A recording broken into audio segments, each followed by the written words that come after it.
The armored train Heijiro Kotetsujo is suddenly attacked by many Kabane, humans transformed into zombie-like creatures as a result of a virus, attacking anything and everyone in sight. The Bushi must defeat them at all costs. However, soon after, a Bushi, while fighting, is bitten by a Kabane and commits harakiri to avoid becoming a Kabane, the unavoidable fate of one bitten by a Kabane. At Aragane Station, the train's destination, Ikoma stands who, being a steamsmith, is trying to come up with a powerful gun that would blast the Kabane to smithereens in one go. After Kotetsujo's arrival, Ikoma produces some Kabane body parts that'd help him in the whole building process. On the other side, Kensho, being the leader of the Yomogawa family, lets Shimon and Mume go, them being the passengers from the mandatory Kabane inspection headed for Gongakaku. But despite all his efforts, Ikoma is detained for insubordination and is visited by Mume in secret. The girl takes an interest in the steamsmith, his personality and interest in Kabane working a lot in his favor. Later on, another Heijiro named Fusujo arrives at the station. The drawbridge is lowered to allow the train to pass safely, but soon the Kabane take over the train, crashing it into the defending wall. The Kabane then shift their focus to the station. Seeing all this, Ikoma makes a run for it, luring the Kabane into his house and killing it with a bolt gun. The guy gets bitten by the Kabane whilst doing so, but being a steamsmith, he's able to stop the blood flow using several unconventional techniques, slowing the passage of the virus to his brain. Being successful in doing so, Ikoma reverts to his human form and loses consciousness. At the same time, we see Muemi in action as she kills a Kabane using a blade which forms a part of her shoe. Finally coming to his senses, Ikoma is surprised by his feat and tells his fellow steamsmith, Takumi, about all that's happened, and how his bolt gun and antivirus technique can be used. At the same time, the people who survived the Kabane attack fight within the Aragane station. They try to seek an opportunity to escape in Kotetsujo. As all of this is going on, Mume arrives in her gear and clears the way. This in turn enables Yukina, the only engineer there, able to commandeer and control the Kotetsujo. She then jumps into the Kabane mass and lures them away, bite the dust in the process. Meanwhile, Ikoma and Takumi, along with the surviving citizens, board the train as quickly as possible. But something seems different about Ikoma, and that is a major concern for Mume. Afterwards, Ayame Yomagawa, Kensho's daughter, comes up with the special key to start the train's engine. One of the Bushi, Kurisu, instructs Mume to make sure that the train's rear is free of Kabane, but she just falls asleep, not lending a hand. Later on, while fighting a Kabane, Ikoma's injured heart is seen by everyone, and he's forced to get off the Kotetsujo. But not soon after, the train stops all of a sudden because of a malfunctioning bridge, and everyone from earlier witnesses Ikoma killing the Kabane. Ikoma then takes matters into his own hands and lowers the drawbridge, making the train resume its travels. Despite the Bushi being totally against it, Mume and Takumi vouch to get Ikoma back on the train. Just when Kurisu is about to kill him, Mume interferes and tells him that she and Ikoma are Kabaneri, beings that stand in the middle of being a human and Kabane. After hearing this, Kurisu is ready to kill them both, but is stopped by Ayame, who tells everyone how Ikoma and Mume are the reason they're hiding here in one piece. The train is sent off for Kongokaku, which is the shogun's greatest stronghold, and Mume insists on being there on the train. But considering the two Kabaneri recently added, the shortage of food and water, and the current state of affairs, the survivors are doubtful and distressed to no end. Mume tells Ikoma about her mission and how she needs his help to accomplish it. The two start training together. Later on, the train has to stop for the purpose of restock and repair, and the survivors pray for the departed souls. Ikoma then tells Mume how he wants to avenge his sister's death at the hands of the Kabane. He also tells her about the green stone tied to his palm, which reacts to the Kabane in a certain way. After hearing this, Mume also reveals to Ikoma how the Kabaneri can only survive on human blood, and soon after kills a pregnant woman who transforms into a Kabane. But at the same time, Ayame attacks Ikoma. But Ikoma just lets everyone know about his vow, making the passengers calm down a little. But Ikoma starts acting strange because of his thirst for blood and attacks Ayame. But Kurisu saves Ayame, and at the same time, Kabane start to appear in the woods surrounding the Kotetsujo, making everyone board the train as quickly as possible. But the fear of the Kabaneri is still there. The 6 chiefs under the command of Akoji make Ayame hand over the master key. Akoji then makes the Kotetsujo take a shorter route to Kongokaku. going through the mountains in spite of the increased danger posed by the Kabane on the exposed mountain path. Later on, Akoji instructs a chief to get Takumi and the other steamsmiths, Kajika and Sukari, making them reach the Kotetsujo's last car, where Ikoma and Mume are present, and then detaches the car. However, the Kabane, which also this time include a sword-wielding Wazatori, a Kabane that is much more adept and proficient at combat, attacks the Kotetsujo and kills some other people. Ayame, Kurusu, and the other Bushi fight the Kabane while the other passengers make it to the train's front. At the same time, Mume, Ikoma, and their allies escape from their car and fight the Kabane. But once again, Mume falls asleep from the exhaustion. Kurusu then fights the skilled Kabane from earlier but gets injured during the exchange of blades. Meanwhile, Ikoma is in the need of some human blood, to which Ayame slashes her arm to give him the blood right away. Ikoma then proceeds to kill the Wazatori, and Ayame's Rokkan Shoujo marks the beginning of the celebration of the victory. Ayame then gets her hands on the Master Key once again and declares that the Kabaneri would stay on the train, also offering them blood during the time. Ikoma's friends and Kurusu as well end up agreeing with her. Ikoma then helps the Bushi develop weapons to kill the Kabane, and Ayame makes the two Kabaneri bodyguards of this train. The train finally arrives at Yashido Station, which has also been attacked by the Kabane. Now the Aragane passengers rescue some human survivors, who tell about a black fog appearing before the attack. Mume then meets up with Enoku, a crippled fighter who is still loyal to her brother. He gives her the heads up that his shogunate is stockpiling weapons, advising her to complete her mission as soon as possible. Afterwards, debris ends up blocking the path, and the Kotetsujo committee decides to use a crane to remove it. Now Ikoma suggests a route to the crane that doesn't sound like the best one, but Mume insists that a head-on clash with the Kabane is the hour of need right now. Ikoma then leads the engineers to the crane while Mume attacks the Kabane all on her own.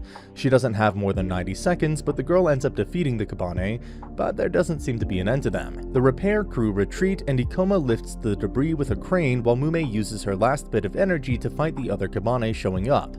The weakened and exhausted Mume is then attacked by a Wazatori, making things look bad, but Ikoma rushes to the rescue. At the same time, a behemoth of a shadow jumps at the train.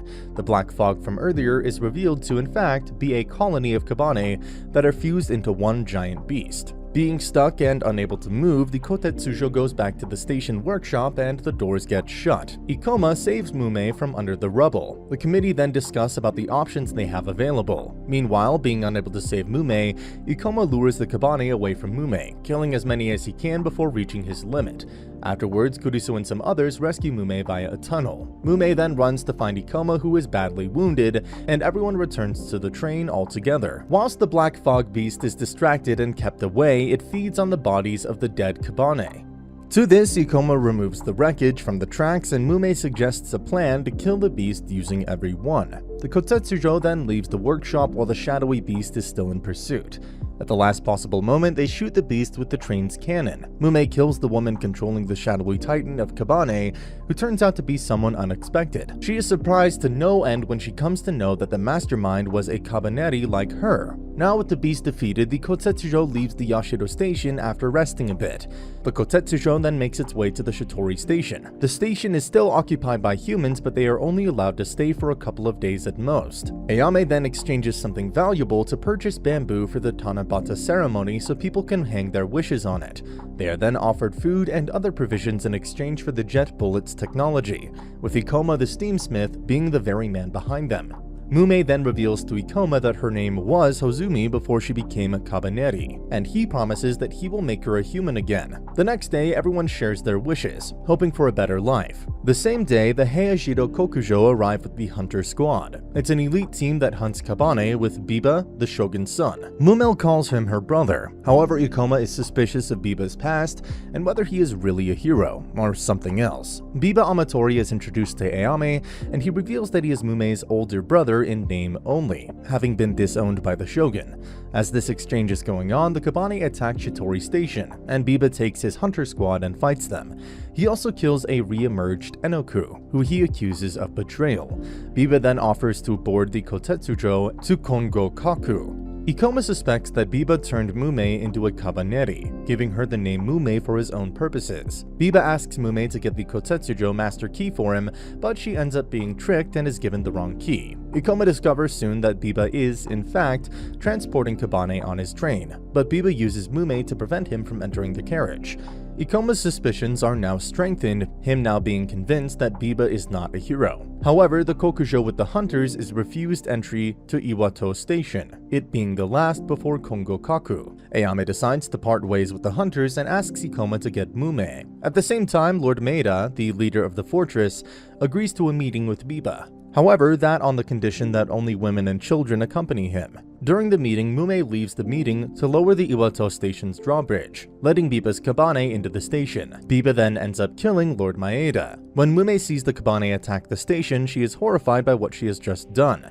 Meanwhile, Biba's men take Ayame hostage. They also kill the Shogun's samurai for what Biba says in retribution for the Shogunate's cowardice for the past 10 years. He is a firm believer that only the strong should survive. Afterwards, Biba injects his Kabaneri Horobi with a serum so that she can become the heart of another black fog beast. This ends up gathering all the Kabane into a single colony, a Nue. The Nue is defeated, but Horobi ends up surviving. When she reaches Biba, he kills her immediately since she served her purpose. Later on, Biba and his men control a devastated Iwato station. Mume then comes to realize that everything Biba has told her was a big lie. However, now Biba and his troops are in control of the Heijiro and its passengers and are using their blood to feed his Kabane. Biba then offers a deal to Ayame.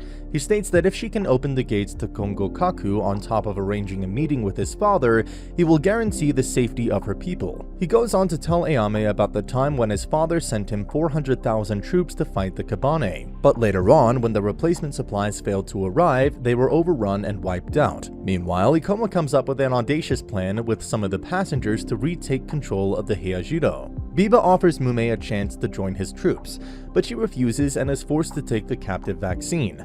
Ikoma's group then start their attack to take control of the Kotetsujo, but Biba, being Biba, had anticipated a counterattack and confronts Ikoma. He ends up killing Takumi, and Biba calls on Mume to attack Ikoma. She obeys his order due to Biba's captive vaccine from earlier, stabbing Ikoma, who falls from the Heijiro into a coast. Ikoma is still alive, gets washed up on the shore, and is found by Kurusu, who had gone missing not long ago. Biba then injects Mume with the same liquid that he used on Horobi, the girl that got turned into Nue. The Kotetsujo finally arrives at Kongokaku and announces that the men who destroyed Iwato Station have been captured, to which the train is allowed to enter. Now Ayame pretends to have Biba prisoner, because they are being held hostage by Biba. Also, they can be taken to meet with the Shogun. Biba then tricks the Shogun into holding a sword tainted with a Kabane virus. The sword soon transforms him into a Kabane. Biba then kills him. He goes on to announce that Kabane are among them. This ends up causing a panic, and people start killing each other out of fear. The Kari Karashu take the Kotetsujo into the city and release the Kabane. Meanwhile, Ayame escapes with the help of her uncle. Kurusu has one of Biba's scientists prisoners, who has knowledge about all the Kabane virus is capable of. The scientist tells how Mume can be saved once she becomes a Nue by injecting white plasma into her heart. Upon hearing this, Ikoma insists on being injected by black plasma, something that will give him additional strength. However, it will accelerate the Kabane virus and shorten his life. Afterwards, Mume begins her transformation into a Nue, and Ikoma and Kurusu enter Kongokaku, drawing the Kanabe towards them. Ayame appeals to the people to stop attacking each other in fear. With Kurusu's help, Ikoma is able to reach the Mume, who is now a Nue. He destroys the Heijiro Kokoju in the process when the hunters try to drive it into him. His additional powers since taking the black serum coming in quite handy here. Mume seems to be unconscious and unaware of what she's become. She ends up recalling memories from the past and imagining herself surrounded by butterflies. Ikoma reaches the Mume Nu but is confronted by Biba, who is revealed to be another Kabaneri. Biba stabs Ikoma with his sword, but this doesn't end up killing him. As he is about to try again, Ikoma recovers and blasts him with his bolt gun. Mume appears to understand that Ikoma is near, and she allows him to inject her with the white serum. This ends up destroying the Nue and returning her to her previous form. Ayame and her people leave the smoldering city of Kongokaku in the Heijiro Kototseju with Kurusu, Mume, and an injured Ikoma on board. Ikoma starts to recover and the effects of the black serum seem to diminish. As an afterthought, Mume hands him back his green stone. And that's the end of the video. As always, if you liked what you saw, subscribe to the channel. I'll be uploading a lot of videos just like this, so I'll see you at the next one.